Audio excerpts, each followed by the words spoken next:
3. La intervención en la memoria al nuevo compañero, que el dirigente de la casa nos presentó como el asistente Barreto, revelando la recóndita aflicción que ensombrecía sus ojos, comunicó, instructor Druso, en la enfermería 5. 3 de los hermanos recientemente acogidos, entraron en crisis de angustia y de rebelión, ya se replicó el interpelado, es la locura que se produce por telepatía alucinatoria. Aún no se encuentran suficientemente fuertes para poder resistir al impacto de las fuerzas perversas que les lanzan a distancia los compañeros infelices. ¿Qué hacemos? Retire los enfermos normales y aplique en la enfermería los rayos de choque. No disponemos de otro recurso.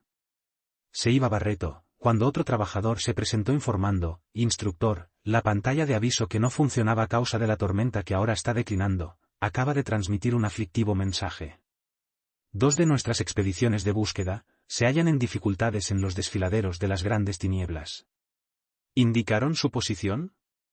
Sí. Lleve los mensajes recibidos al director de operaciones urgentes. La ayuda debe ser enviada lo antes posible. Inesperadamente, vino hacia nosotros otro colaborador, diciendo, instructor, le ruego que dicte instrucciones sobre el caso Jonás. Acabamos de recoger un informe de nuestros hermanos, exponiendo que la reencarnación de ese hermano tal vez sea frustrada definitivamente. Por primera vez noté que el dirigente de la mansión mostró una intensa preocupación en su mirada. Demostrando gran sorpresa, preguntó al emisario. ¿En qué consiste el obstáculo? Celina, la futura madre, sintiendo sus fluidos groseros, se niega a recibirle. Nos hallamos ante una cuarta tentativa de aborto en el tercer mes de la gestación, y venimos haciendo todo lo que nos es posible para mantenerla en su dignidad maternal. Druso imprimió a su semblante un gesto de serena firmeza y dijo, es inútil. La madre lo aceptará, de acuerdo con sus propios compromisos. Además, necesitamos internar a Jonás en un nuevo cuerpo físico, por lo menos durante 7 años terrestres. Traigan a Celina hasta aquí esta noche, tan pronto como se sumerja en el sueño físico, para que podamos ayudarle con la intervención magnética. Iban llegando otros trabajadores, hambriento de conocimiento y de aclaraciones, como me hallaba, busqué un rincón próximo, en compañía del asistente Silas, a quien acribillé preguntas, en voz baja para no perturbar el recinto. ¿Quiénes eran aquellos trabajadores? Era justo que el director de la casa fuese molestado así, con tantas consultas, cuando los trabajos de administración podían ser delegados. El amigo me ofreció las aclaraciones pertinentes, informándome que los mensajeros no eran simples cumplidores de determinada tarea, sino supervisores y jefes de servicio, todos ellos eran asistentes y asesores cultos y dignos, con enormes responsabilidades, y que solamente demandaban la presencia de Druso después de haber agotado todos los recursos posibles dentro de la autoridad a ellos confiada. El problema no era, pues, de centralización, y sí de lucha intensiva. ¿Y aquel caso de la reencarnación pendiente? Me atreví a preguntar respetuosamente, ¿puede la mansión opinar con seguridad en la solución de semejante asunto? El interpelado sonrió con benevolencia y respondió, para que me puedas comprender, conviene aclarar que, si existen reencarnaciones ligadas a los planos superiores, hay otras que lo están directamente en los planos inferiores. Si la cárcel tiene razón de ser entre los hombres, de acuerdo con la criminalidad en el mundo, el infierno existe en la espiritualidad, en función directa de la culpa en las conciencias. Y así como contamos en el plano físico con una justicia sinceramente interesada en ayudar a los delincuentes en su recuperación, a través de la libertad condicional y de las prisiones escuelas, organizadas por las propias autoridades que dirigen los tribunales humanos en nombre de las leyes, aquí, también los representantes del amor divino pueden movilizar recursos de misericordia, beneficiando a espíritus deudores, siempre que se muestren dignos de la ayuda que abrevie su rescate y regeneración. Quiere decir, exclamé, que, en buena lógica terrestre, y recurriendo al lenguaje que utilizaría un hombre en la experiencia física, hay reencarnaciones en perfecta conexión con los planos infernales, sí. ¿Cómo no? Valen como preciosas oportunidades de liberación de los círculos tenebrosos. Y como tales reencarnaciones no poseen sino características de trabajo expiatorio, en muchas ocasiones son procesos planificados y ejecutados aquí mismo, por bienhechores autorizados para actuar y ayudar en nombre del Señor. Y en esos casos, aduje, ¿el instructor Druso dispone de la necesaria competencia para poder resolver los problemas de esa índole? Nuestro dirigente, contestó el cariñoso amigo, como es razonable, no goza de facultades ilimitadas, y esta institución es lo suficientemente amplia para requerir de los mayores cuidados. No obstante, en los procesos reencarnatorios, funciona como autoridad intermediaria. ¿De qué modo? 2 veces a la semana, nos reunimos en el cenáculo 2 de la mansión, y los mensajeros de la luz, a través de instrumentos adecuados, deliberan sobre el asunto, apreciando y considerando los procesos que nuestra casa somete a su juicio. ¿Mensajeros de la luz? Sí. Son intermediarios de las inteligencias angélicas, que no pierden de vista las zonas infernales, porque, aunque los genios de la sombra no lo quieran admitir, las fuerzas del cielo velan por el infierno que, en rigor, existe para controlar el trabajo regenerador en la tierra. Y sonriendo, añadió, así como el enfermo exige remedio, reclamamos la expiación espiritual, con el fin de habilitarnos para llegar a los planos superiores. El infierno es para el alma que lo creó en sí misma, lo que la forja para el metal, es decir, donde se purifica y se modela convenientemente. El compañero iba a continuar, pero un extraño ruido nos llamó la atención, al mismo tiempo que un emisario se asomó a una de las puertas, situada a nuestro lado, y, acercándose a Druso, anunció, instructor, después de amainada la tormenta, volvió el asalto de los rayos desintegradores. El orientador esbozó un gesto de preocupación y recomendó, conectad las baterías de agotamiento. Nos pondremos a la defensiva, instalados en la aguja de vigilancia. Nos invitó a acompañarle. Silas, Hilario y yo, le seguimos sin titubear. Atravesamos amplios corredores y largos salones, en sentido ascendente, hasta que comenzamos a subir en forma directa. El local conocido como aguja de vigilancia, era una torre, provista de escalera helicoidal, de algunas decenas de metros por encima del enorme y complicado edificio. Una vez arriba, descansamos en un pequeño gabinete, en cuyo recinto había interesantes aparatos que nos facilitaban la contemplación del panorama exterior. Parecían telescopios diminutos, que funcionaban como emisores de rayos que eliminaban la neblina, permitiéndonos tener una exacta noción del ambiente constrictivo que nos cercaba, poblado de criaturas agresivas y exóticas, que huían despavoridas ante un gran grupo de entidades que manipulaban curiosas máquinas semejantes a cañoncitos. ¿Somos asediados por un ejército atacante? Pregunté intrigado. Eso mismo, confirmó Druso con calma. Esos ataques son muy comunes. Con semejante invasión, nuestros infelices hermanos pretenden eliminar nuestra casa y conducirnos a la inercia, con el fin de dominar esta región. ¿Y aquellos equipos? ¿Qué son? Preguntó mi compañero, asombrado. Podemos definirlos como cañones de bombardeo electrónico, informó el orientador. Las descargas sobre nosotros son cuidadosamente estudiadas, con el fin de que nos alcancen sin error en la velocidad de lanzamiento. ¿Y si nos alcanzasen? Preguntó mi colega. Provocarían aquí fenómenos de desintegración, susceptibles de conducirnos a la ruina, sin referirnos a las perturbaciones que ocasionarían a nuestros hermanos enfermos incapaces todavía de hacer cualquier esfuerzo para emigrar, porque los rayos emitidos contra nosotros contienen principios de flagelación, que provocan las peores crisis de pavor y de locura. No lejos de nosotros, vibraba en la atmósfera un ruido triste. Teníamos la impresión de que millares de proyectiles invisibles cortaban el aire violentamente, silbando a reducida distancia y acabando en estallidos secos, con el propósito de infundir una pavorosa impresión. Tal vez porque Hilario y yo demostramos un irreprimible espanto, Druso dijo en tono paternal, estemos tranquilos. Nuestras barreras de agotamiento funcionan con eficiencia. Y mostró, a nuestros ojos asustados, una larga muralla constituida por millares de astas metálicas que cercaban la ciudad en toda su extensión, como si se tratase de una serie de pararrayos hábilmente dispuestos. En el flanco atacado, surgían chispas eléctricas, brillando en los puntos de contacto, atraídas por las puntas de plomo. El espectáculo, en su terrible belleza, se caracterizaba, a simple vista, por el centelleo de los contrastes, entre la sombra inmensa y la luz relampagueante.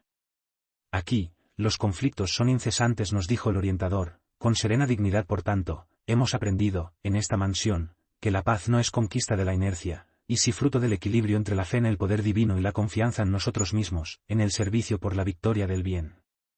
En ese momento, un trabajador de la casa penetró en el recinto y dijo, instructor Druso, de conformidad con las recomendaciones recibidas, el enfermo recogido en la noche pasada, fue instalado en el gabinete de socorro magnético, esperando por su intervención. ¿Consiguió decir algo? No. Continúa solamente con los gemidos periódicos. ¿Ningún indicio de identificación? Ninguno. El infatigable mentor nos invitó a seguirle, explicándonos que la operación en perspectiva nos podría ofrecer importantes elementos de estudio. En unos momentos, nos vimos los cuatro en una sala de regulares dimensiones, que destacaba por la sencillez y por el color azul relajante. En una mesa desmontable, se encontraba, boca arriba, un hombre de aspecto deforme, respirando con dificultad. Para describir con precisión a la criatura que se hallaba a nuestra vista, podemos afirmar que el aspecto del infeliz llegaba a ser repelente, a pesar de los cuidados de que ya había sido objeto. Parecía sufrir una incalificable hipertrofia, mostrando brazos y piernas enormes. Pero donde el aumento de volumen del perispíritu se hacía más desagradable, era justamente en su rostro, en el que todos los trazos se confundían como si nos halláramos al frente de una esfera extraña, a guisa de cabeza. ¿Sería aquel un hombre desencarnado a causa de algún atropello terrestre, que aguardaba allí el inmediato alivio que se debe a los accidentados comunes? Druso percibió nuestra pregunta silenciosa y nos explicó: se trata de un compañero, difícilmente identificable, atraído hasta aquí por una de nuestras expediciones de socorro. Pero, ¿habrá sido recientemente liberado del mundo físico?, preguntó mi colega, dolorosamente impresionado, lo mismo que yo. Por ahora, no lo sabemos, explicó el orientador. Es una de esas pobres almas que habrá dejado el plano físico bajo el imperio de terrible obsesión. Tan terrible, que no habrá podido recibir el amparo espiritual de las legiones de caridad que operan en las tumbas. Indudablemente, dejó el cuerpo carnal bajo una absoluta subyugación mental, cayendo en problemas angustiosos. Pero, ¿por qué semejante calamidad?, dijo Hilario, con asombro. Amigo mío, replicó Druso con benevolencia, ¿no será más justo sondear los motivos por los cuales nos decidimos a contraer deudas tan escabrosas? Y modificando el tono de voz, que se hizo algo triste y conmovedor, aconsejó: las regiones infernales están excesivamente llenas del sufrimiento que nosotros mismos hemos creado. Necesitamos equilibrar el valor y la compasión en el mismo nivel, para atender con seguridad nuestros compromisos en estos lugares. Miré al desventurado hermano que se mantenía en una profunda postración, como un enfermo en estado de coma, y considerando los imperativos de nuestro aprendizaje, dije: podremos conocer la razón de la sorprendente deformidad que tenemos a la vista. El orientador percibió la esencia constructiva de mi inquietud, y respondió: el fenómeno es de naturaleza espiritual. Recuerda que el dolor en el cuerpo físico es un acontecimiento real en el encéfalo, pero puramente imaginario en el órgano que supone experimentarlo. La mente, a través de las células cerebrales, registra la falta de armonía en el cuerpo, obligándole a un reajuste a veces doloroso. En este caso, el aspecto anormal, hasta monstruoso, resulta de los desequilibrios dominantes en la mente que, viciada por ciertas impresiones o muy afectada por el sufrimiento, pierde temporalmente el gobierno de la forma, permitiendo que los delicados tejidos del perispíritu se perturben, atropelladamente, en condiciones anormales. En tal situación, el alma puede caer bajo el dominio de inteligencias perversas, de las que proceden las corrientes deplorables por las cuales cae en provisional animalización, por efecto hipnótico. Noté que el instructor no deseaba extenderse en aclaraciones que no se relacionasen con la ayuda a aquel infortunado, y me callé. Druso se inclinó sobre él con la ternura de alguien que auscultase a un hermano muy amado, y anunció: intentemos oírle. Incapaz de contener el asombro que me dominaba, pregunté: ¿está durmiendo? El mentor hizo un gesto afirmativo y dijo: nuestro desventurado amigo se encuentra bajo una terrible hipnosis. Indudablemente, fue llevado a esa condición por adversarios temibles que, para torturarle, fijaron su mente en algún penoso recuerdo. Pero insistí emocionado: ¿tal martirio puede existir sin alguna razón justa?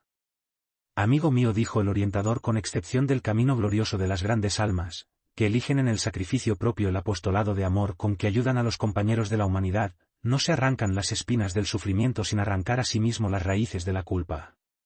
Para alcanzar el lamentable estado en que se encuentra, nuestro hermano tiene que haber acumulado grandes deudas. Inmediatamente, sin dejarnos divagar, añadió: desintegremos las fuerzas magnéticas que cercan los centros vitales y ayudémosle en su memoria, para que se libere y pueda hablar. Y tal vez porque mi mirada le hiciese una muda llamada, pidiendo una aclaración más amplia, agregó: no sería lícito actuar a base de hipótesis. Es indispensable oír a los delincuentes y a las víctimas, para que, por medio de ellos mismos, sepamos por dónde comenzar la ayuda. Procuré frenar mis deseos de investigación, y me puse a la expectativa. Inmediatamente, el asistente, Hilario y yo, de manera instintiva establecimos una corriente de oración, sin previa consulta, y nuestras fuerzas reunidas parecían fortalecer la acción del instructor, quien, sereno y optimista, comenzó a actuar magnéticamente, aplicando en el compañero pases de dispersión, sobre su organismo en postración. El enfermo reaccionó, con un movimiento gradual, como si despertase de un largo sueño. Pasados algunos minutos, puso su diestra sobre aquella cabeza deforme, como si llamase a su memoria con el propósito de hacerla despertar, y enseguida, el desventurado comenzó a gemir, revelando el pavor de quien suspira por deshacerse de una pesadilla. Al ver que Druso interrumpía la operación, deteniéndose a esa altura, Hilario, afligido, preguntó, ¿tendrá que permanecer así, al borde de la vigilia, sin reponerse? No le conviene el inmediato retorno a la normalidad, aclaró el mentor. Podría sufrir una crisis de locura, con graves consecuencias. Conversará con nosotros, así como está, con la mente inmersa en la idea fija que encarcela sus pensamientos en el mismo círculo vicioso, para que podamos conocer el problema crucial, sin extorsión alguna. La palabra del orientador denotaba una gran experiencia en la psicología de los espíritus víctimas de las tinieblas. Después de una nueva intervención magnética del mentor, sobre la garganta, el infeliz abrió los párpados, y con los ojos desorbitados, comenzó a gritar, ¡socorro! ¡Socorro! Soy culpable, culpable. No puedo más, perdón. Perdón. Dirigiéndose a Druso, y tomándolo por un magistrado, exclamó, señor juez, menos mal que, al fin, puedo hablar. Déjeme hablar. El dirigente de la mansión le acarició la atormentada cabeza, y le contestó en tono amigo, diga lo que desee. El rostro del enfermo se cubrió de lágrimas, demostrando la superexcitación de los sonámbulos que transforman su propia debilidad en energía inesperada, y comenzó a hablar compungidamente, soy Antonio Limpio, el criminal. Lo contaré todo. Pequé, por eso es justo, que sufran el infierno. El fuego tortura mi alma sin consumirla. Es el remordimiento. Lo sé muy bien. Si hubiera sabido lo que me iba a pasar, no habría cometido la falta. Pero no me pude resistir a la ambición. Después de la muerte de mi padre, me vi obligado a repartir nuestra gran hacienda con mis dos hermanos más jóvenes, Clarindo y Leonel. Por tanto, tenía mi cabeza dominada por ciertos planes. 4. Algunos recién desencarnados habíamos llegado a un largo recinto construido en forma de patio interior, de amplias proporciones. Tuve la impresión de penetrar en un enorme atrio, algo semejante a ciertas estaciones ferroviarias terrestres, porque en sus márgenes, caprichosamente dispuestas, se encontraban decenas de entidades en franca expectativa. No pude distinguir señales de alegría completa en ningún rostro. Los distintos grupos, algunos de ellos conversando discretamente, se dividían entre la preocupación y la tristeza. Al pasar, podíamos oírles. En algunos grupos reducidos, oímos frases como las siguientes: ¿crees que ahora pueda aceptar ella el cambio justo? Difícilmente. Se centró por mucho tiempo en el descontrol de su propia vida. Más allá, escuchamos, de los labios de una señora que se dirigía a un muchacho con un semblante agónico, hijo mío, ten serenidad. Según las informaciones que me dio el asistente Claudio, tu padre no vendrá en condiciones que le permitan reconocernos. Necesitará mucho tiempo para encontrarse a sí mismo. Al caminar oía algunas conversaciones por el estilo. En determinado momento, y con la plaza plena de movimiento, Druso, generoso, nos confió los cuidados de Silas, mencionando obligaciones urgentes que reclamaban su atención. Nos encontraríamos al día siguiente, informó. Aquella amable promesa me hizo considerar el aspecto del tiempo. Por la sombra reinante, no nos era posible saber si era de día o de noche. El gran reloj que había allí, con una gran esfera, marcando las 24 horas, funcionó, a mis ojos, como una brújula, haciéndome saber que estábamos en plena noche 3. Unos sonidos de campanas invisibles cortaban ahora el aire. Observando nuestra curiosidad, Silas aclaró que la caravana convoy entraría en el recinto dentro de algunos minutos. Aproveché los momentos para hacer algunas preguntas que estimaba necesarias. ¿Qué clase de personas aguardábamos allí? Si eran recién desencarnados, ¿en qué condiciones se hallaban? ¿Cómo se organizaba aquella caravana convoy? ¿Venía diariamente a la institución en un horario determinado? El compañero nos informó que las entidades próximas a llegar integraban un equipo de 19 personas acompañadas por 10 trabajadores de la casa, que les servían de orientación en el viaje, ya que se trataba de hermanos recientemente desencarnados que sufrían desequilibrio mental, pero que eran acreedores a una inmediata asistencia, ya que no se hallaban en estado de desesperación, ni se habían comprometido totalmente con las fuerzas dominantes en las tinieblas. Añadió que la caravana estaba constituida por trabajadores especializados, bajo la jefatura de un intendente, y que hacían el viaje sencillamente, sin vehículos, conduciendo apenas el material indispensable para el transporte en el pesado ambiente de las sombras y auxiliados por algunos perros inteligentes y serviciales. La mansión contaba con 2 grupos de esa naturaleza. Diariamente, uno de ellos alcanzaba aquel domicilio de reajuste, relevándose en el piadoso proceso de socorro. Pero no tenían horario fijo para la llegada, nos aclaró, ya que la peregrinación por los dominios de las tinieblas obedecía, comúnmente, a factores circunstanciales. Aún no había terminado de hablar nuestro interlocutor, cuando la expedición estaba entrando en el recinto. Los cooperadores responsables estaban aparentemente en calma, evidenciando algunos, en su mirada, no obstante, profunda preocupación. Los recogidos, con excepción de 5 que venían en hamacas soliteras, desmemoriados y semidormidos, revelaban manifiestas perturbaciones, que en algunos se expresaban por una desagradable locura, aunque pacíficos. Mientras los enfermeros se desvelaban por ayudarles, cariñosos y atentos, y los perros se echaban extenuados, aquellos seres recién llegados, hablaban y reclamaban, demostrando absoluta ausencia mental de la realidad, provocando piedad y atención. Silas nos invitó a actuar. Efectivamente, en algo debíamos cooperar. El jefe de la caravana se aproximó a nosotros, y el asistente nos lo presentó con un gesto amigable. Era el intendente Macedo, valiente supervisor de tareas de socorro.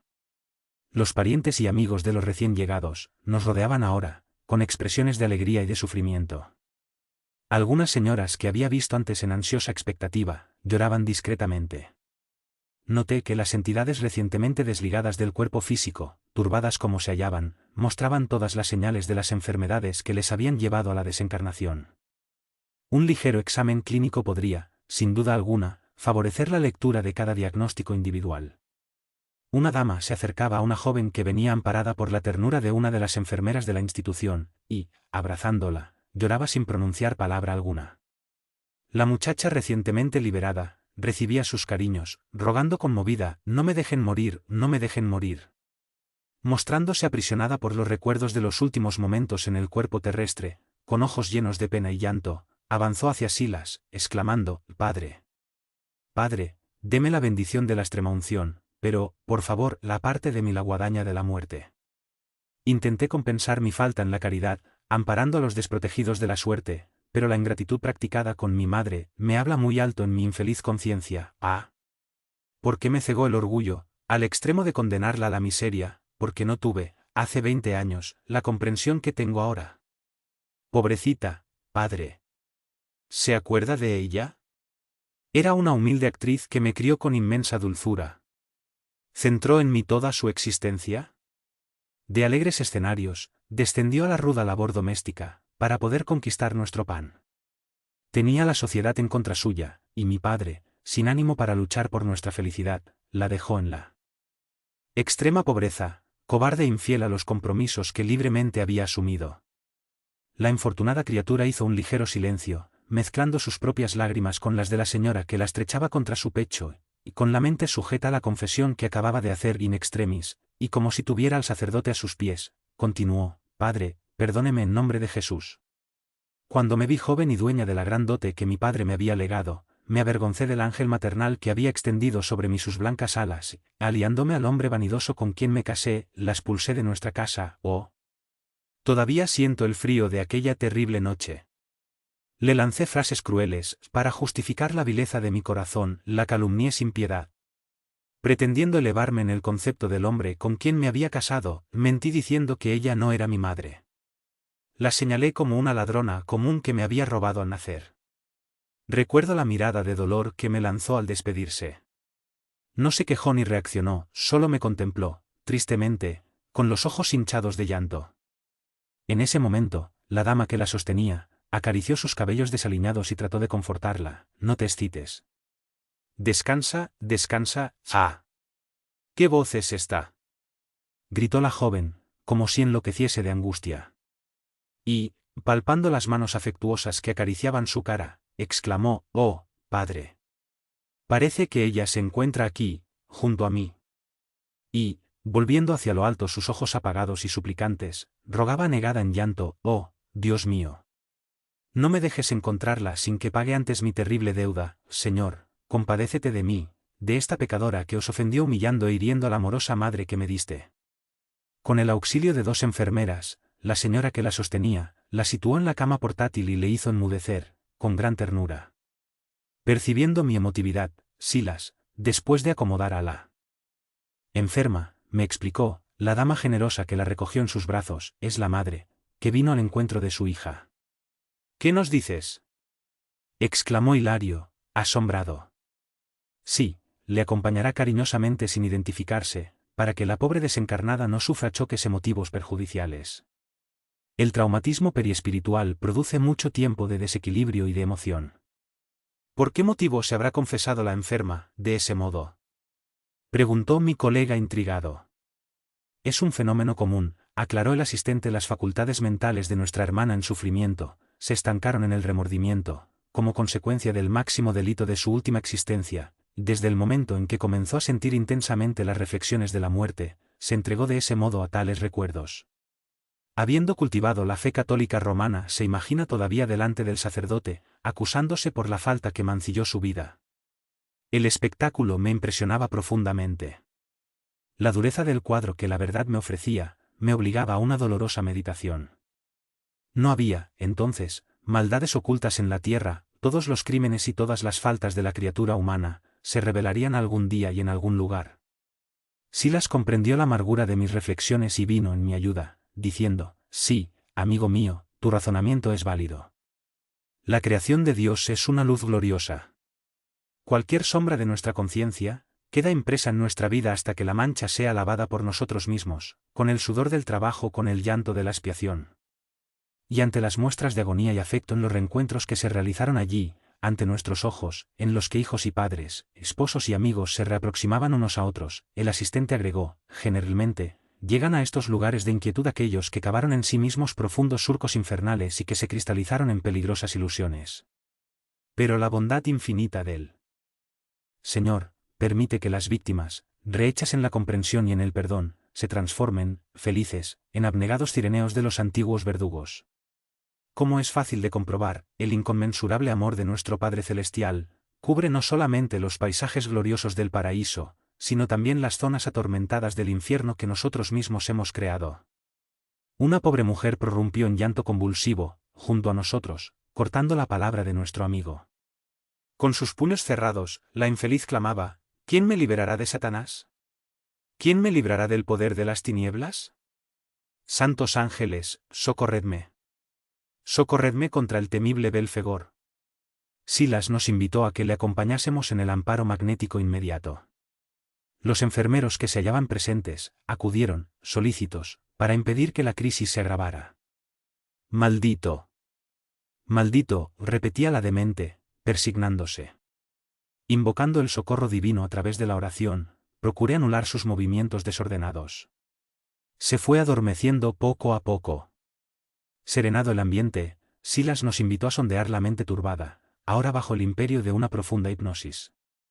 Traté de sondear aquella desarmonía en un rápido proceso de análisis mental, y comprobé, espantado, que la pobre mujer era portadora de pensamientos horribles.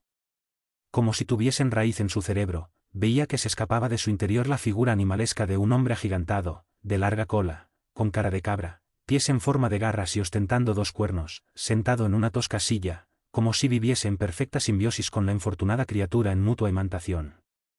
Ante mi pregunta, el asistente informó, es un cliché mental, creado y sostenido por ella misma. Las ideas macabras de la magia vil, como la brujería y lo demoníaco, que las iglesias denominadas cristianas propagan con el pretexto de combatirlas, mantienen creencias y supersticiones, y al precio de conjuraciones y exorcismos, generan imágenes como esta, que se difunden en los cerebros débiles y desprevenidos, produciendo epidemias de pavor alucinatorio. Las inteligencias desencarnadas entregadas a la perversión, se valen de esos cuadros que la literatura fetichista o la propaganda poco vigilante distribuyen en la tierra a manos llenas, y les imprimen temporalmente determinada vitalidad tal como el artista del lápiz o del pincel se aprovecha de los dibujos de una criatura, tomándolos como base de los dibujos definitivos con que pasa a impresionar el ánimo infantil. La aclaración se me ofrecía como oportuna llave para la solución de muchos enigmas en el capítulo de la obsesión, en los que los enfermos comienzan atormentándose a sí mismos y acaban siendo atormentados por seres que afinan con el desequilibrio que les es propio. Hilario, que observaba atentamente el duelo íntimo entre la enferma postrada y la forma pensamiento que se adueñaba de su cabeza, dijo conmovido: recuerdo haber tenido en mis manos, hace muchos años, en la tierra, un libro escrito por Coyin de Plancy y aprobado por el arzobispo de París, que traía la descripción minuciosa de diversos demonios, y creo haber visto una figura grabada en esa obra, semejante a la que tenemos bajo nuestra directa observación. Silas se adelantó, confirmando: eso es. Es el demonio Belfegor, según anotaciones de Jan Guaier, que desprevenidas autoridades de la Iglesia permitieron se esparciera en los círculos católicos. Conozco el libro a que te refieres. Ha creado obstáculos tremendos a millares de criaturas que inadvertidamente acogen tales símbolos de Satanás, ofreciéndolos a espíritus animalizados que se aprovechan para formar terribles procesos de fascinación y posesión. Reflexionaba sobre el problema de los moldes mentales en la vida de cada uno de nosotros, cuando el asistente, sorprendiéndome, añadió con buen humor: aquí, es fácil reconocer que cada corazón edifica el infierno en que se aprisiona, de acuerdo con sus propias obras. Así, tenemos con nosotros los diablos que deseamos, de acuerdo con el modelo escogido o imaginado por nosotros mismos. Como el servicio de asistencia exigía una cautelosa atención, llevamos a la enferma para el aposento limpio y bien dispuesto que la esperaba. Transcurridos algunos minutos, regresamos al atrio, ya descongestionado y en silencio. Solamente algunos centinelas nocturnos velaban, infatigables y atentos. Los tormentos que había visto, me impulsaban a pensar. Ya había estudiado mucho acerca del pensamiento y de la fijación mental, pero la angustia de aquellas almas recién desencarnadas me infundía compasión y casi terror. Confía al amigo que nos acompañaba bondadosamente la indefinible tortura de que me veía objeto, y el asistente me aclaró con sabiduría: todavía estamos lejos de conocer todo el poder creador y aglutinante encerrado en el pensamiento puro y simple, y, en razón de eso, debemos hacer todo lo que esté a nuestro alcance para liberar a los seres humanos de todas las expresiones perturbadoras de la vida íntima. Todo lo que nos esclavice a la ignorancia y a la miseria, a la holgazanería y al egoísmo, a la crueldad y al crimen, redunda en fortalecimiento de las tinieblas contra la luz, del infierno contra el cielo. Y tal vez porque quisiera hacer alguna aclaración más sobre el trascendental aspecto en cuestión, Silas dijo: ¿te acuerdas de haber leído alguna memoria alusiva a las primeras experiencias de Marconi, en los comienzos del telégrafo sin hilos?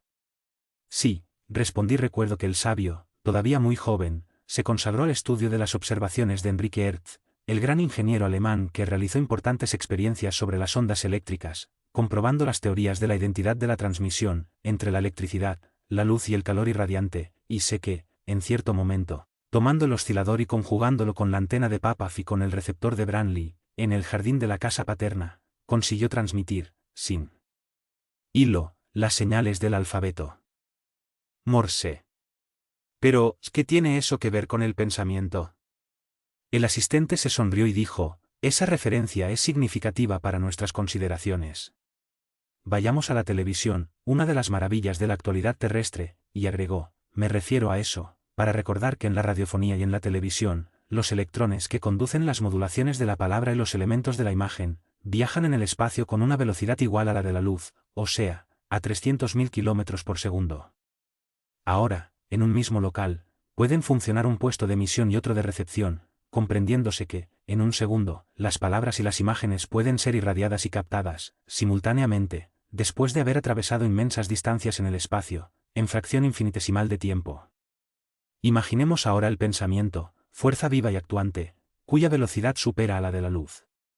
Emitido por nosotros, regresa inevitablemente a nosotros mismos, obligándonos a vivir, de manera espontánea, en su onda de formas creadoras, que naturalmente se nos fijan en el espíritu, cuando son alimentadas por el combustible de nuestro deseo o de nuestra atención. De ahí la necesidad imperiosa de que nos situemos en los ideales más nobles y en los propósitos más puros de la vida, porque las energías atraen energías de la misma naturaleza, y cuando nos estacionamos en el vicio o en la sombra, las fuerzas mentales que exteriorizamos, vuelven a nuestro espíritu, reanimadas e intensificadas por los elementos que con ellas se armonizan, engrosando, de esa forma, las rejas de la prisión en que nos detenemos irreflexivamente, convirtiendo nuestra alma en un Mundo cerrado en el que las voces y las escenas de nuestros propios pensamientos, aumentados por las sugestiones de aquellos que se afinan con nosotros en nuestra vibración, nos imponen reiteradas alucinaciones, anulando temporalmente los sentidos sutiles. Después de una ligera pausa, concluyó.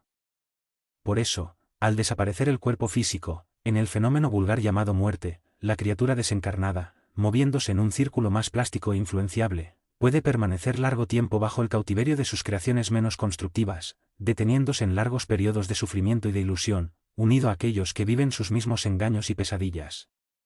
La explicación no podía ser más clara. Hilario y yo nos callamos, dominados por idéntico sentimiento de respeto y reflexión. Silas percibió nuestra actitud interior, y generosamente, nos instó para que descansáramos por algunas horas, y para que pudiéramos pensar.